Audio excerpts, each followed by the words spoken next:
Assalamualaikum warahmatullahi wabarakatuh. Bagaimana kabarnya anak semuanya? Semoga kita selalu dalam kesehatan dan lindungan Allah Subhanahu wa taala.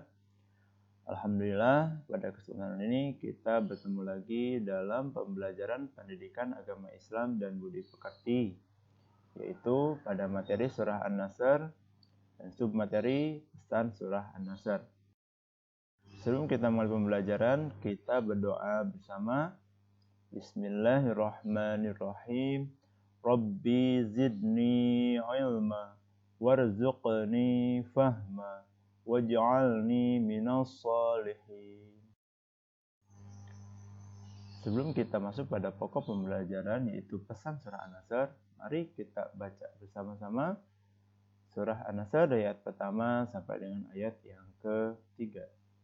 Bismillahirrahmanirrahim. Idza jaa nasrullahi wal fath wa ra'aitan nasa yadkhuluna fi dinillahi afwaja fasabbih bihamdi rabbika wastaghfir innahu kana tawwaba. Shadaqallahul azim. Surah An-Nasr. Surah An-Nasr memiliki arti pertolongan. Surah An-Nasr digolongkan dalam surah Madaniyah. Ada sebagian ulama meskipun ada sebagian keterangan bahwa surah An-Nasr diturunkan di kota Mekah, namun golongannya tetap digolongkan dalam surah Madaniyah. Surah An-Nasr terdiri dari 3 ayat. Surah An-Nasr terdapat pada urutan yang ke-110 di dalam Al-Quran. Sebab turun surah An-Nasr ialah menurut beberapa keterangan, yaitu ketika Rasulullah SAW beserta para sahabatnya membutuhkan pertolongan dan memenangkan beberapa tempuran atau peperangan. Yang paling banyak diterangkan bahwa yaitu surah An-Nasr diturunkan ketika Rasulullah SAW beserta sahabatnya menang dalam pertempuran Fathu Mekah atau pembebasan Mekah, di mana pada saat itu Rasulullah SAW mendapat kemenangan besar terhadap kaum kafir Quraisy dan juga pertolongan Allah Subhanahu wa taala atas kemenangan tersebut. Kandungan surah An-Nasr ayat yang pertama. Idza jaa nasrullahi wal fath.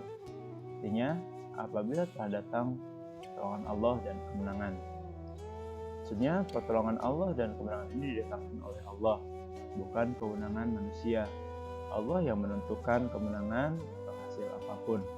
Manusia tidak dapat menentukannya, kecuali hanya berusaha atau berjuang dan juga berdoa. Maksudnya adalah bahwa pada saat itu Allah Subhanahu wa taala memberikan kemenangan berupa pertolongan dari Allah Subhanahu wa taala, sehingga Rasulullah SAW beserta sahabat terbebas dari kesusahan pada saat itu. Ayat yang kedua, wa ra'aitan nasa yadkhuluna fi dinillahi afwaja. Artinya, dan engkau melihat manusia berbondong-bondong masuk ke agama Allah. Setelah kejadian Fathu Mekah, penduduk Makkah berbondong-bondong masuk Islam. Sebagiannya langsung masuk Islam di hadapan Rasulullah SAW, dan sebagian lagi orang-orang luar di Madinah dan Makkah juga berbondong-bondong masuk Islam. Selama ini menunggu Rasulullah SAW bisa membebaskan Makkah, karena telah diusir dari kelahirannya, dan di dalamnya adalah Baitullah. Bahwa Allah Subhanahu wa taala menjelaskan di dalamnya manusia setelah Islam menang, manusia akan berbondong-bondong masuk agama Allah, yaitu agama Islam. Tentunya sampai sekarang banyak sekali orang-orang dan muslim yang masuk agama Islam, yaitu tentunya karena pertolongan Allah Subhanahu wa taala, hidayah diberikan oleh Allah Subhanahu wa taala. yang membuktikan bahwa Islam adalah agama yang benar atau rahmatan lil alamin. Ayat yang ketiga yaitu fasabbih bihamdi rabbika wastaghfir innahu kana tawwaba. Artinya, maka bertasbihlah dan dengan memuji Tuhanmu dan memohonlah ampunan kepadanya, sungguh Dia Maha penerima taubat.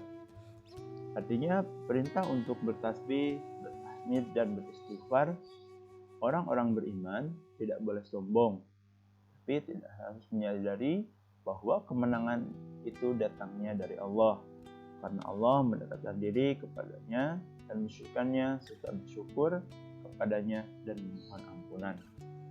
Bahwa kita diperintahkan oleh Allah untuk tidak sombong dengan apa yang kita capai, tidak boleh merasa jumawa, merasa kita yang bisa melakukannya. Tapi pada hakikatnya Allah lah yang memberikan kemenangan atau hasil yang terbaik kepada kita. Kita harusnya selalu bertasbih, selalu bertahmid dan beristighfar memohon ampun kepada Allah Subhanahu wa taala. Seperti halnya kalian mendapatkan nilai terbaik atau juara kelas, janganlah bersikap sombong, namun kalian bersyukur dengan bertahmid, membaca alhamdulillah dan bertasbih memuji Allah, karena Allah yang memiliki pengetahuan yang kita miliki. Serta tentunya kita harus meminta ampunan dan membaca istighfar Astagfirullahaladzim pada setiap kesempatan baik yang dalam kesehatan kita baik atau kita dalam keadaan hati senang, kita harus selalu memohon kepada Allah Subhanahu wa taala.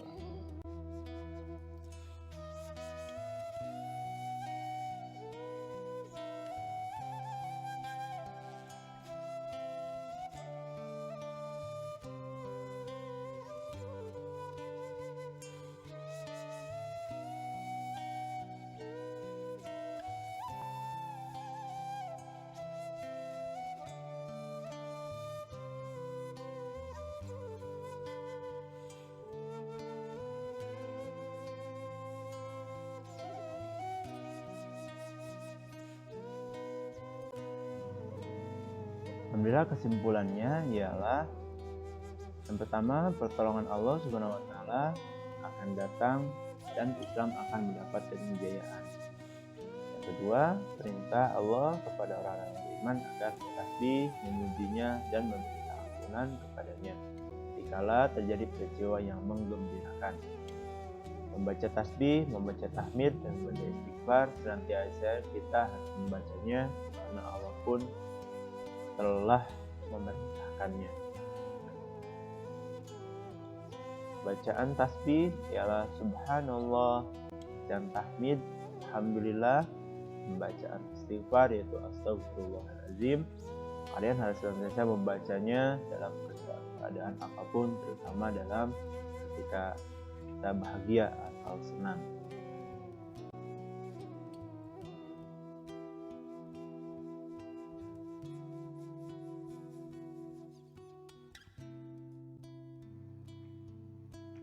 Assalamualaikum warahmatullahi wabarakatuh. Bagaimana kabarnya anak-anak semuanya?